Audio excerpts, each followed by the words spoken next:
नमस्ते, नमस्कार, आदाब और जय हिंद, भारत माता की जय, वंदे मातरम। मैं गुरु रहमान अपने माँ प्रेमा फाउंडेशन की ओर से ज्योति जी के, मैं गुरु रहमान और ज्योति जी माँ प्रेमा फाउंडेशन को की ओर से बोल रहे हैं। आप तमाम बच्चों को मैं संबोधित कर रहा हूं और ये कह रहा हूं कि जब मैंने और ज्योति जी ने अदम्य गुरुकुल और माँ प्रेमा फाउंडेशन ने इस तथ्य को सामने लाया है कि हर गरीब, अनाथ, असहाय, दिव्यांग तक शिक्षा पहुंचे, तो उसके लिए आप लोग थोड़ी सी भी चिंतित नजर नहीं आते हैं और केवल अपने आप में खोए रहते हैं। मेरा कहना है कि आप जितने भी गरीब, अनाथ, असहाय, दिव्यांग हैं उनके तक शिक्षा पहुंचाएं और समाज के अंतिम पंक्ति तक के लोग पास शिक्षा पहुंचाएं। उसके लिए मैंने और ज्योति जी जो सीईओ हैं मां प्रेमा फाउंडेशन की, हम लोग दोनों ने मिलकर यह शपथ लिया है कि समाज के अंतिम पंक्ति में बैठे लोगों के पास आपको शिक्षा के माध्यम से एक क्रांति लाया जाए। तो आप लोग मां प्रेमा फाउंडेशन यूट्यूब चैनल को सब्सक्राइब कीजिए और सब्सक्राइब करने के साथ साथ इसको शेयर भी कीजिए।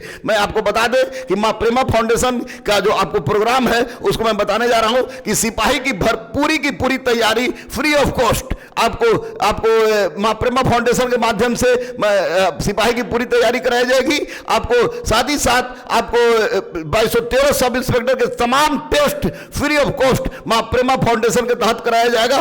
उसके बाद मैं ये भी बता दूं कि आपको 66वीं बीपीएससी परीक्षा की तमाम जो टेस्ट है वो मां प्रेमा फाउंडेशन की तरफ से कराया जाएगा। साथ ही साथ आपको इतिहास हो, भूगोल हो, हिस्ट्री हो, ज्योग्राफी हो, पॉलिटी हो, इकोनॉमी हो, फिजिक्स हो, केमिस्ट्री हो, बायोलॉजी हो, आपको मैथ हो, आपको करंट अफेयर्स हो, उससे संबंधित महत्वपूर्ण सामग्री, और वो भी बहुत बड़े बड़े टीचरों के माध्यम से जो पटना विश्वविद्यालय के महत्वपूर्ण टीचर हैं, आईएएस और आईपीएस ऑफिसर हैं, उनके माध्यम से आपके सामने उपलब्ध कराया जाएगा। हम लोग का इस तरह का प्रयास जो अदम्य गुरुकुल और मां प्रेमा फाउंडेशन का जो प्रयास है वह किसी भी दृष्टिकोण से अपने स्वार्थ को सिद्ध करने के लिए नहीं है। हम लोग का स्वार्थ केवल और केवल इस रूप में जुटा है कि हम लोग तमाम लोगों के पास जो पैसा देने में अक्षम है और पटना आने में अक्षम है, उनके माध्यम से हम लोग अदम्य गुरुकुल और मां प्रेमा फाउंडेशन के माध्यम से उनके पास अच्छी से अच्छी शिक्षा, अच्छा से अच्छी रणनीति, अच्छा से अच्छा गाइडेंस उपलब्ध कराए। और इसीलिए मैंने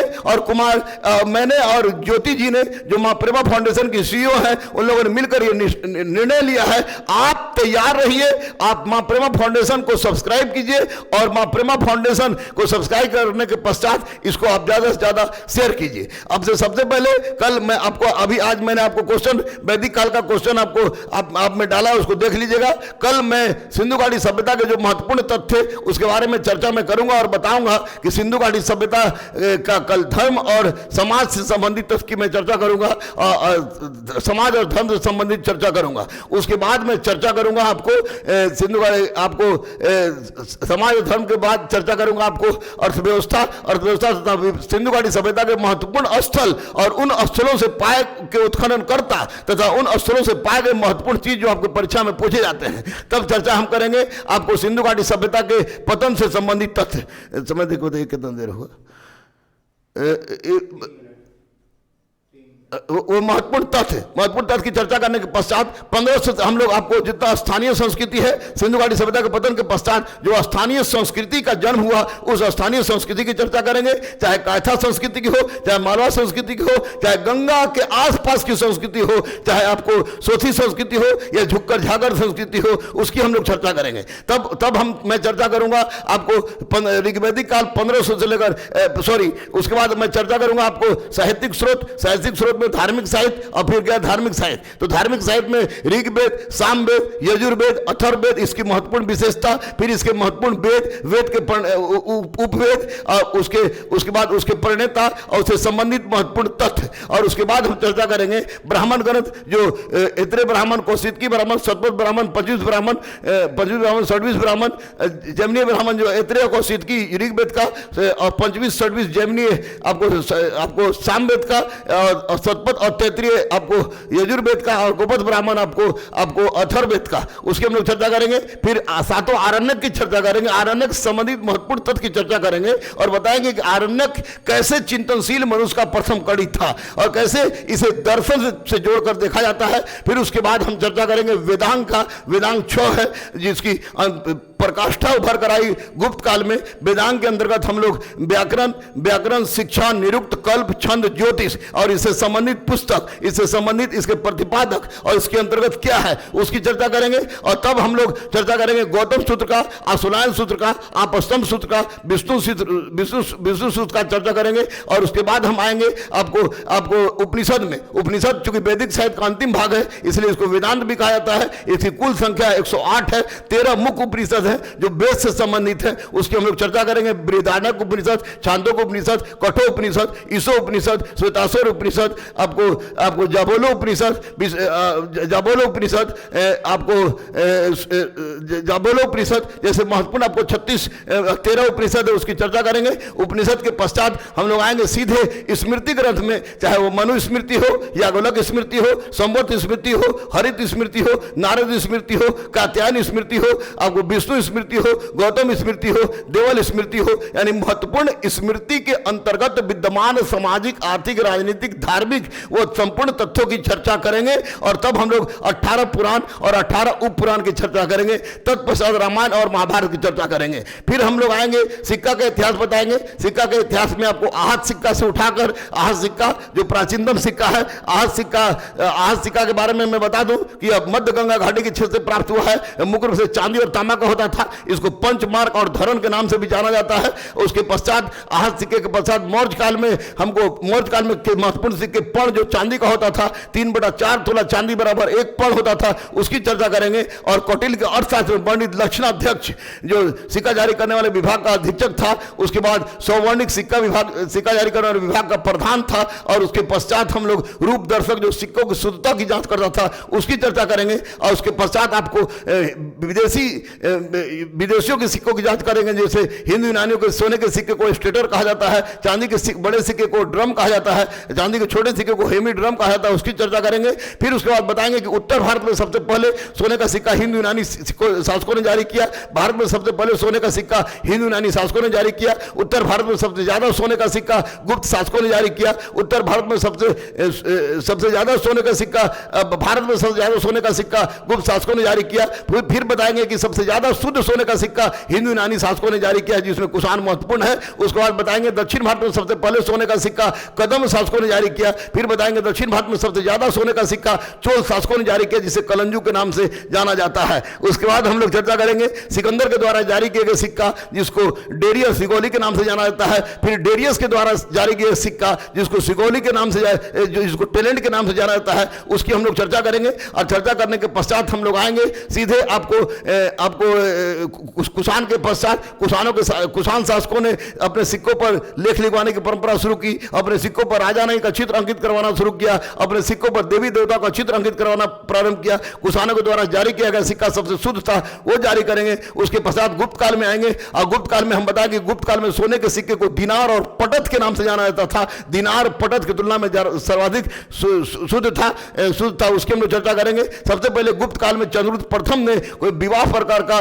सिक्का जारी किया, सोने का सिक्का, उसकी चर्चा करेंगे, जिसको दिनार कहा जाता है और सोने के सिक्के को ही पटत कहा जाता है। फिर चंद्रगुप्त विक्रमादित्य के बारे में बताएंगे, जिसने अपने बड़े भाई रामगुप्त तथा आपको शक शासक रुद्रसेन III को पराजित करने के पश्चात उसकी राम अपनी भाभी ध्रुव देवी से विवाह करके चांदी का सिक्का जारी किया, जिसको रूपक और रूप के नाम से जाना जाता है, उसको हम लोग जारी करेंगे। फायान के द्वारा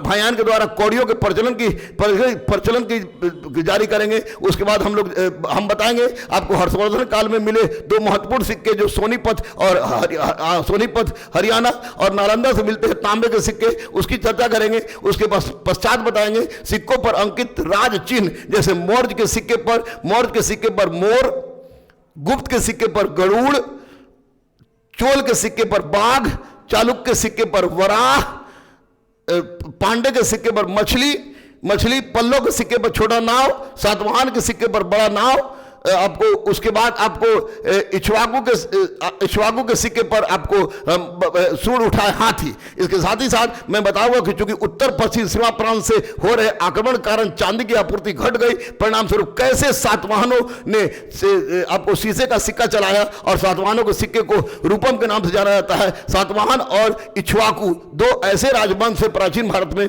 जिन्होंने शीशे का सिक्का चलाया। उसके पश्चात हम लोग चर्चा करेंगे ऋग्वेदिक काल जो 1500 से लेकर 1000 ईसा पूर्व है, इसकी सामाजिक, आर्थिक, राजनीतिक, धार्मिक व्यवस्था की चर्चा करेंगे। उत्तर वैदिक काल जो 1000 से 600 ईसा पूर्व है, इसकी सामाजिक, आर्थिक, राजनीतिक, धार्मिक व्यवस्था की चर्चा करेंगे। फिर 6ठी शताब्दी ईसा पूर्व में मगध का उत्थान, 16 महाजनपद जो बौद्ध साहित्य, अग्युत्तर निकाय, महावस्तु और जैन साहित्य भगवती सूत्र से इसकी जानकारी मिलती है, उसकी चर्चा करेंगे। और उसके बाद हम लोग चर्चा करेंगे आपको 62 धार्मिक संप्रदाय जो बौद्ध धर्म के अनुसार है और बौद्ध धर्म के अनुसार है, और उसके बाद आपको जैन साहित्य के अनुसार आपको जैन साहित्य के अनुसार 324 धार्मिक संप्रदाय, उसकी हम लोग चर्चा करेंगे। 16 महाजनपद की चर्चा करेंगे। 16 महाजनपद की चर्चा करने के पश्चात द्वितीय नगरीकरण का चर्चा करेंगे, मगध के उत्थान की चर्चा करेंगे, विभिन्न उन घटनाक्रमों की चर्चा करेंगे, विभिन्न उन कारकों की चर्चा करेंगे जिसके कारण मगध का उत्थान हुआ। फिर मगध के गर्भ पर जैसे हरेक वंश के बाद शिशुनाग वंश के बाद नंद वंश के बाद मौर्य वंश में चंद्रगुप्त मौर्य, बिंदुसार, अशोक की चर्चा करेंगे और बताएंगे अशोक के शासनकाल तक कैसे मौर्य वंश उत्तर में हिमालय की तराई तक, दक्षिण में मैसूर तक, पूर्व में बांग्लादेश तक, पश्चिम में काबुल, कंधार, मकरान, हेरात तक विस्तृत हुआ। उसके बाद मौर्योत्तर काल में यूनानी, शक, हुन, कुषाण और शुंग, कन्न, काटक और सातवाहन जैसे राजवंशों की चर्चा करेंगे। और तत्पश्चात हम लोग गुप्त काल आएंगे जो श्रीगुप्त से शुरू होगा, और श्रीगुप्त, चंद्रगुप्त प्रथम, समुद्रगुप्त, चंद्रगुप्त, विक्रमादित्य, कुमारगुप्त प्रथम और स्कंदगुप्त के पश्चात 510 ईस्वी तक भानुगुप्त की चर्चा करेंगे। 510 ईस्वी के पश्चात सामंती व्यवस्था के चरम व्यवस्था पर पहुंचने के पश्चात हम लोग चर्चा करेंगे पूरा कैसे भारत छोटे छोटे राजवंशों में विभाजित हो गया, और इस राजवंशों में अंतिम महान राजवंश जो पुष्यभूति वंश था, जिसका हर्षवर्धन शासक था, जिसने 647 ईस्वी शासन किया, जिसे प्राचीन भारत का अंतिम महान हिंदू शासक कहा जाता है, उससे तो चर्चा करेंगे और प्राचीन भारत की समाप्ति करेंगे। तत्पश्चात हम लोग राजपूत राज्यों का उदय, राजपूत की उत्पत्ति, राजपूत राजवंश, पाल, प्रतिहार, राष्ट्रकूट, पल्लव, चालुक्य की चर्चा करेंगे। और तत्पश्चात हम लोग मोहम्मद बिन कासिम के द्वारा सिंध पर आक्रमण की चर्चा करेंगे 712 ईस्वी में। फिर महमूद गजनबी के द्वारा 1000 से लेकर 1027 तक 17 बार किए गए आक्रमण की चर्चा करेंगे। और तत्पश्चात हम लोग आएंगे मोहम्मद गौरी। फिलहाल लेते हैं ब्रेक। मैं गुरु रहमान, अदम्य गुरुकुल, मां प्रेमा फाउंडेशन से आप मां प्रेमा फाउंडेशन और अदम्य गुरुकुल को सब्सक्राइब करना मत भूलिएगा, और ज्यादा से ज्यादा शेयर कीजिए ताकि तमाम समाज के अंतिम पंक्ति में बैठे गरीब, अनाथ, असहाय, दिव्यांग के पास अदम्य गुरुकुल और ज्योति जी का मां प्रेमा फाउंडेशन उनके पास शिक्षा पहुंचा सके और भारत में कलम से क्रांति ला सके। फिलहाल लेते हैं ब्रेक। मैं गुरु रहमान, अदम्य गुरुकुल, मां प्रेमा फाउंडेशन से। जय हिंद, जय भारत, भारत माता की जय। वंदे मातरम, वंदे मातरम, वंदे मातरम। I love you.